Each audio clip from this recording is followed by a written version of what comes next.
ನವರಾತ್ರಿ ಉತ್ಸವದ ಅಂಗವಾಗಿ ನಡೆಯಲಿರುವ ಮಂಗಳೂರು ದಸರಾಕ್ಕೆ ನಗರದ ಕುದ್ರೋಳಿ ಕ್ಷೇತ್ರ, ಮಂಗಳಾದೇವಿ ಕ್ಷೇತ್ರ ಸೇರಿದಂತೆ ವಿವಿಧ ದೇವಾಲಯಗಳಲ್ಲಿ ಚಾಲನೆ ನೀಡಲಾಯಿತು.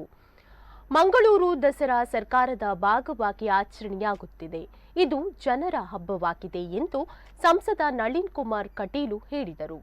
ಮಂಗಳೂರು ದಸರಾ ಉತ್ಸವಕ್ಕೆ ಕುದ್ರೋಳಿ ಕ್ಷೇತ್ರದಲ್ಲಿ ಚಾಲನೆ ನೀಡಿ ಅವರು ಮಾತನಾಡಿದರು. ಮಂಗಳೂರು ಮಹಾನಗರ ಪಾಲಿಕೆಯು ರಾಜ ಬೀದಿಯ ಅಲಂಕಾರವನ್ನು ವಹಿಸಿದೆ. ಈ ಬಾರಿ ಮಂಗಳೂರು ಮಹಾನಗರ ಪಾಲಿಕೆ ವಹಿಸಿದ್ದು ಇದು ಉತ್ತಮ ಬೆಳವಣಿಗೆ. ಮೈಸೂರು ದಸರಾ ರೀತಿಯಲ್ಲಿ ಮಂಗಳೂರು ದಸರಾ ನಡೆಯುತ್ತದೆ ಎಂದು ಅವರು ಹೇಳಿದರು. ಇಂದಿನಿಂದ ಅಕ್ಟೋಬರ್ 16ರವರೆಗೆ ನಡೆಯಲಿರುವ ನವರಾತ್ರಿ ಉತ್ಸವದ ಅಂಗವಾಗಿ ಕುದ್ರೋಳಿ ಕ್ಷೇತ್ರದಲ್ಲಿ ನವದುರ್ಗೆಯರು, ಗಣಪತಿ ಹಾಗೂ ಶಾರದಾ ಮಾತೆಯ ವಿಗ್ರಹಗಳನ್ನು ಪ್ರತಿಷ್ಠಾಪಿಸಲಾಯಿತು.